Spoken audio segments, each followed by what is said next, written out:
Diawali dengan bismillah.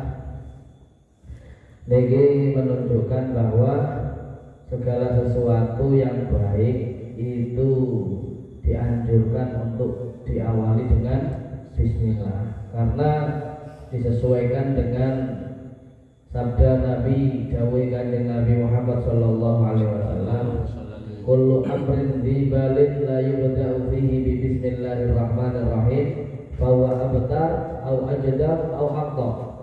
Setiap perkara yang mempunyai tingkah bagus yang tidak diawali dengan bismillahirrahmanirrahim, maka sesuatu tersebut akan terpotong, abtar au ajdar, ajdar itu atau protol, au aqdar atau terpotong-potong. Artinya apa? Naqisun wa qalilul barokah. Jadi sampean yo bangun omah gak sampean awali dengan bismillah, bener rapi, bener omah sempurna, mewah. Tapi krono gak sampean awali bismillah, padha karo terpotong, padha karo ada yang kurang. Iku kurang barokah. Makanya sampean lek nglakoni apa-apa apik iku kudune napa? Maca bismillah. Terus bismillah sendiri niki ada kalanya disunahkan. Kapan disunahkan? Ya ketika kita melakukan sesuatu hal yang baik menurut syariat agama Islam. Kullu amrin dibalin ai di halin yuhtamu bi syar'an. Sesuatu yang mempunyai tingkah, punya kondisi yang benar-benar diperhatikan oleh syariat agama Islam, maka di situ kita dianjurkan untuk membaca bismillah. Mangan dianjurkan, sesuatu yang diperhatikan oleh syariat agama, mangan baca bismillah. Makanya sampai lek mangan gak bismillah, kancane wis wareg sampe buar-wareg dhewe. Mulu ae leren-leren. Parah gitu. Wis gak lemu makane akeh, udah gak gemuk makannya banyak. Karena gak baca apa? Bismillah. Makanya mau apa-apa itu baca apa? Bismillah, biar gak dibarengi sama setan. Sampai sampai tidur itu juga sesuatu yang diperhatikan oleh syariat agama. Ada istirahatnya. Tidur gak bismillah, turu wae, turu wae. Ora leren-leren mesti ngeloni setan. Parah kamu. Dibangunkan gak bangun-bangun. Mulai dari kedatangan dari rumah sampai ke pulangan, ini tidur terus, ya kan? Kapan ngajinya kamu? nggak punya pondok, ya pindah tidur namanya itu. Nah itu sunnah ya. Tapi terkadang Bismillah itu juga haram, nggak boleh. Kapan? Bagi orang-orang yang sedang melakukan kemaksiatan. Mau lihat cewek, baca Bismillah. Bismillah dulu lah. Gak boleh, haram. Mau minum homer, wah ini minuman paling lezat ini. Bismillah, ya. Haram, gak boleh. Ada bentuk penghinaan kepada ayat-ayat suci Al-Quran. Haram, gak boleh. Kadang juga makruh. Untuk apa? Untuk sesuatu hal yang menurut agama yang dimakruhkan. Kayak seperti makan makanan yang di situ ada bau yang menyengat, yang mengganggu orang lain. Kayak seperti makan pete, makan jengkol, makan bawang putih atau bawang merah. Itu kan malaikat nggak mau deket sama kamu kalau kamu masih bau apa? Bau pete. Bismillah, makruh bismillah. Karena makan pete itu makruh negatif.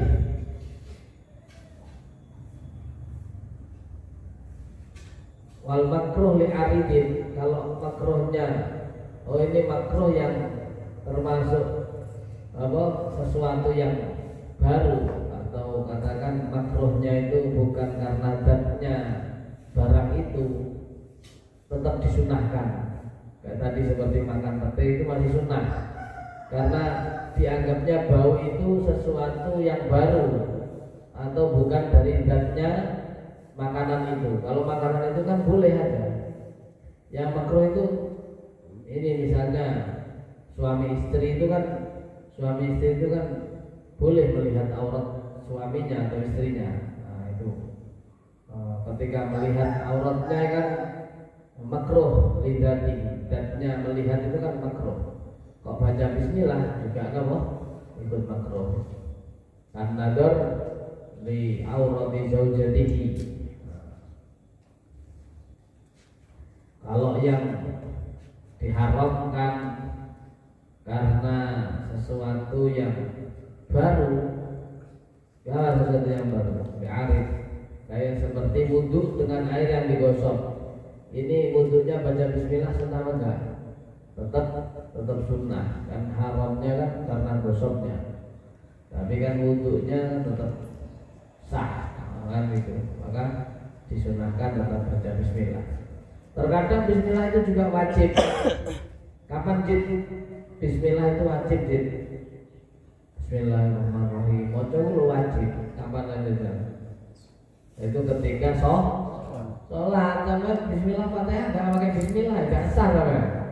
Mazhab Syafi'i Fatihah itu boleh bismillahirrahmanirrahim sampai walau dhalin, maka menjadi kewajiban kita karena itu termasuk bagian dari rukunnya sholat. Rukunnya sholat baca Fatihah. Nah, di dalam Fatihah wal basmalah ayatun minna, termasuk ayat dari Fatihah.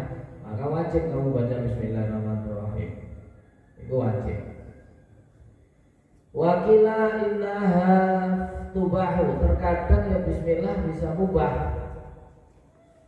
di dalam hal-hal yang di situ tidak ada keterkaitan dengan sesuatu yang diperhatikan oleh agama. Karena klil mata min makadan ila makadan akhar, memindah harta benda dari satu tempat ke tempat yang lain, ini sesuatu yang mubah.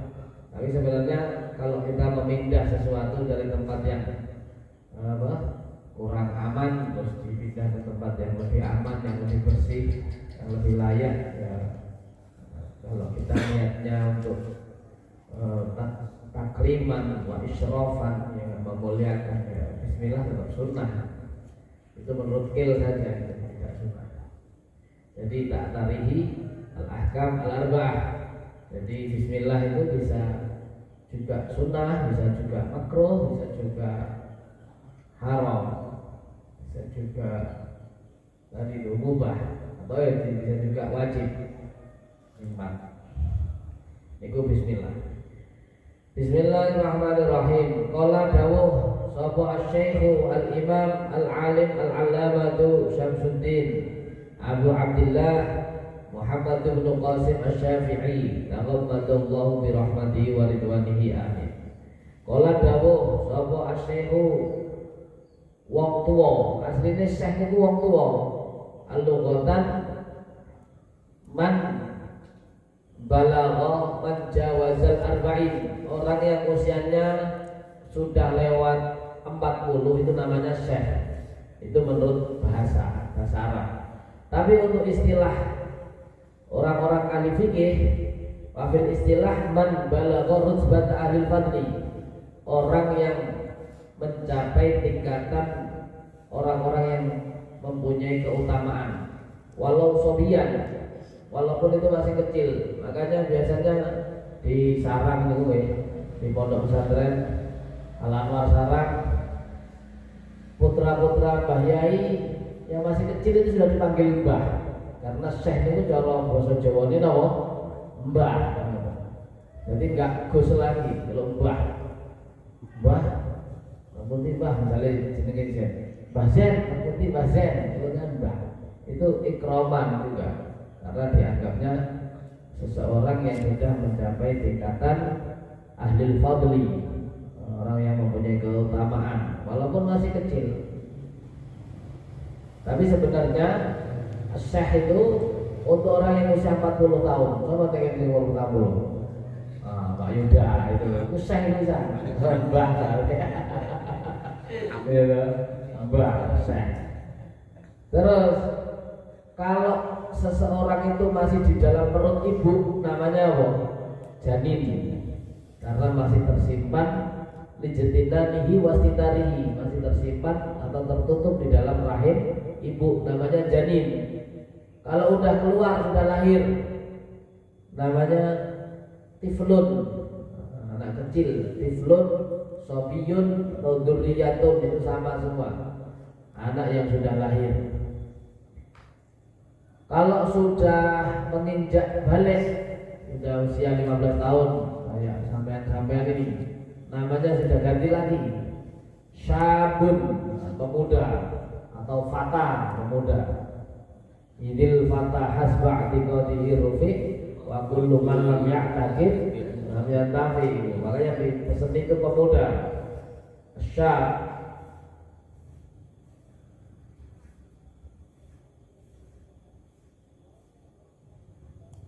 Pemuda, wafata itu mulai balik usia 15 tahun sampai usia 30-an, itu namanya pemuda.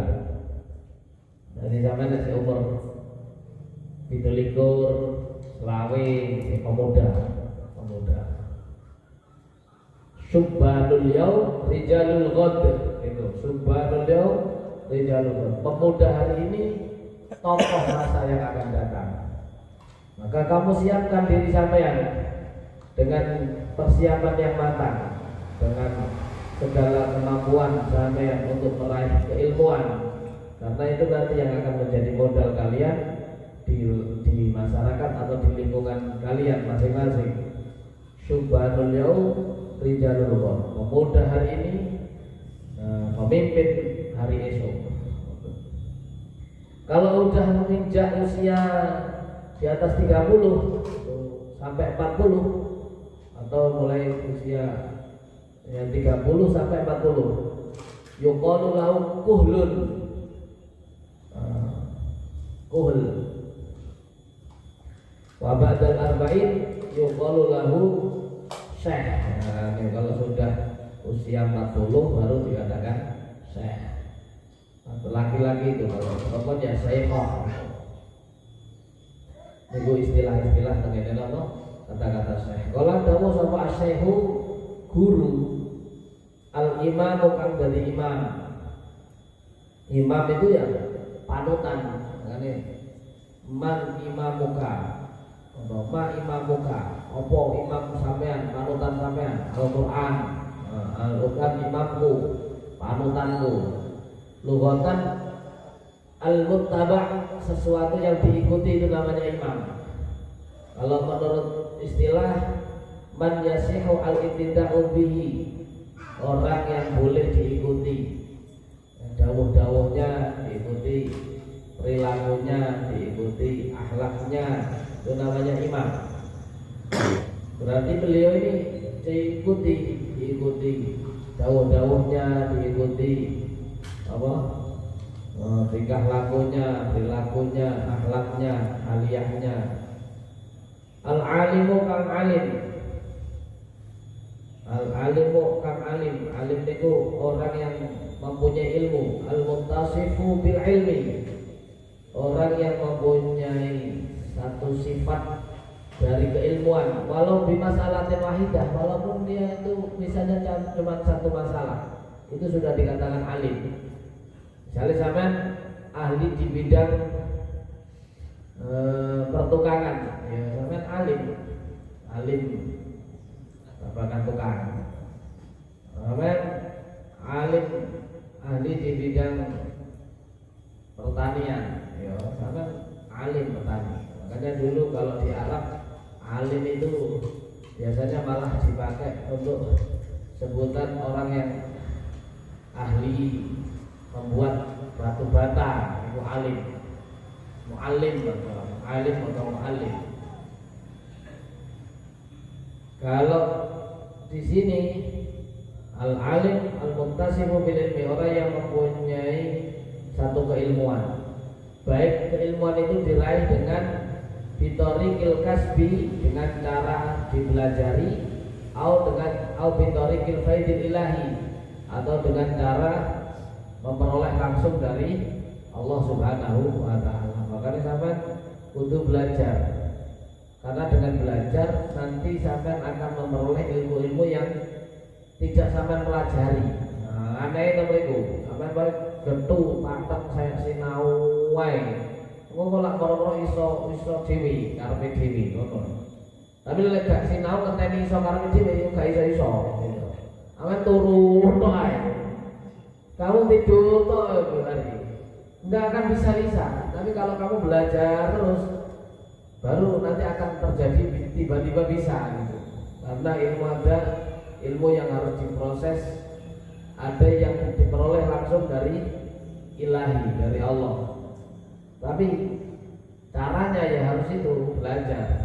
Maka disampaikan oleh sebuah syair, ta'allam falaisal mar'u yuladu aliman. Belajar kalian. Gak ada orang itu dilahirkan ngalim, itu gak ada. Ya kecuali baginda Nabi. Maksudnya secara umum orang itu gak ada lahir tiba-tiba ngalim. Ya ada proses dulu. Atau kecuali orang-orang yang menjadi pilihan dari Allah Subhanahu wa ta'ala. Ada kan yang sudah di dalam kandungan sudah hafal Al-Quran berapa juz misalnya. Kan hanya orang-orang tertentu itu, kecualian itu namanya. Kalau secara umum, ta'allam, belajarlah kalian. Walaisal mar'u yuladu aliman. Gak ada orang itu dilahirkan alim. Semua awalnya gak tahu, lama-lama menjadi tahu. Kayak kamu awalnya gak tahu kalau api itu panas, tiba-tiba tambah besar-besar tahu kalau api itu panas. Kapan sampai mengerti nih kalau api itu panas? Aku tuh pokoknya moro-moro rokokan, bisa ngomong gawe api kayak gini. Belajar. Al-allamah itu kan banget alime, ya, banget alime ini baru kasih rotul ilmi, banyak ilmunya ini. Kalau al-allamah itu sighah mubalaghah, sighah yang dibuat untuk menemenkan, apa menemenkan, membanget-bangetkan apa? Apa Yuda? Sering-seringkan.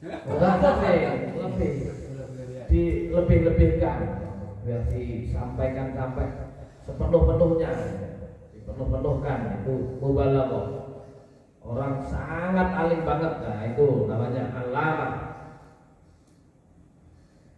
Syamsuddin kan jejuluk srengenge agama. Orangnya itu punya banyak ilmu banyak sehingga dianggap sebagaimana matahari di matahari agama, karena menerangi seluruhnya. Sampai lihat, sampai jadi matahari semuanya kau terangi, gak pandang bulu itu kan. Orang mau jemur sarung, mau jemur songkok, mau jemur katok gitu. Semuanya tetap dikasih panas. Matahari itu baik, tumbuh-tumbuhan itu yang berbuah atau yang gak berbuah, yang pahit atau yang manis, semuanya dikasih. Itu orang alim itu gitu, rahmatan lil alamin. Ya, sakhawatun nafus warahmah alal mu'minin. Dia punya kasihan, rasa belas kasih kepada orang-orang mukmin. Ini julukan beliau, Syekh Al-Imam Al-Alim Al-Allamah Syamsuddin, kan dijuluk, dilakopi, namanya lakop. Mataharinya agama, Abu Abdillah, kang dikunyai Abu Abdillah, bapaknya Abdullah. Rupanya Muhammad bin Qasim, Syekh Muhammad bin Qasim Asy-Syafi'i. Syekh Muhammad bin Qasim Asy-Syafi'i, Abu Abdillah dikunyah, wasmuhu Muhammad ismu Al-Karim Ibnu Qasim. Qasim ismu Abi. Makanya kalau punya anak itu kasih nama Muhammad, ya ikut dapat keberkahannya Nabi Muhammad sallallahu alaihi wasallam. Asy-Syafi'i kang bangsa madhab Syafi'i.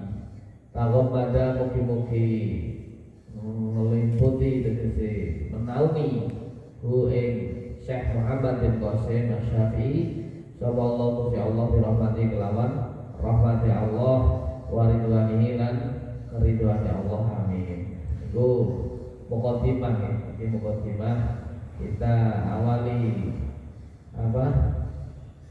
pelajaran ini.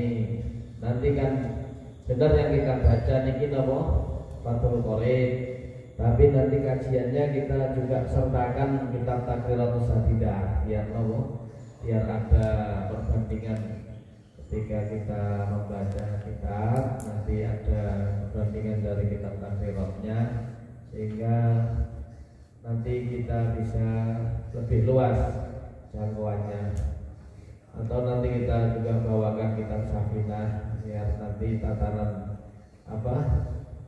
syarat, rukun atau kesunahan-kesunahan ini lebih bisa ditertibkan secara pembagian dan bisa kita mengingat-ingat pelajaran-pelajaran yang dulu pernah kita pelajari ini. Sementara nih kemauan, mungkin Ijing jangan bisa persiapkan lebih baik, kita juga akan persiapan lebih baik agar benar-benar mulai hari ini pendidikan sampean, pelajaran sampean wonten jenis taklim dan munir ini harus dimaksimalkan. Nanti misalnya isu dengan mari subuh iso mau latif ngomong anu sareng-sareng karo konteni waktu desa ini. Begini kita salat duha bareng-bareng. Makatan monggo kita untuk mengucapkan Bismillahirrahmanirrahim. Rabbana fa'na bima 'allamtana, rabbi 'allimna alladhi yanfa'una, rabbi faqihna wa faqih ahlana, wa qarabana lana fi dinina ma'a ahlil qudri unfa wa dagar, rabbi waffiqna wa waffiqhum lima tardadi qawlan wa fi'lan karawa, warzuqil kulla halalan daima wa akhillah asdiyaha ulama, nu'la bil khairi wa nafa kulla syar, rabbana aslih lana kulla syur wa aqirra bil ridha minkal uyun, waqti anna rabbana kulla duyun qabla an ta'tiyana rasulul manur, waghfir wasdur anta akrama man sadar, wa salatullahi tamshal mustafa man ilal haqi ta'ala wal wafa, fi kitabin fihi linnasi shifa, wa ala al-alil kirami syurafa, wa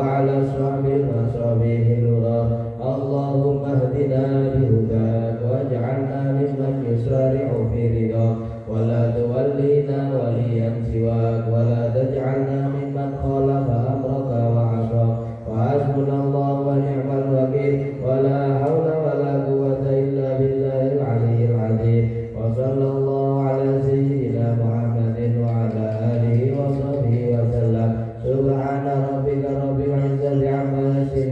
وسلام على المرسلين والحمد لله رب العالمين في كل لحظة أبدا عدد خلقي ورضا نفسي وزنة عرشي ومداد كلماتي بسم الله الرحمن الرحيم يا ربنا اعترفنا بأننا قد عرفنا وأننا أسرفنا على وأشرفنا فتب علينا توبة تغفر لكل حوبة وسر لنا العورات وآمن الروعات واغفر لوالدينا ربي ومولودينا والأهل والإخوان وسائر الخلان وكل ذي محبة أو جيرة أو صحبة والمسلمين أجمع آمين ربي أسمع فضلا وجود منا لا باكتساب منا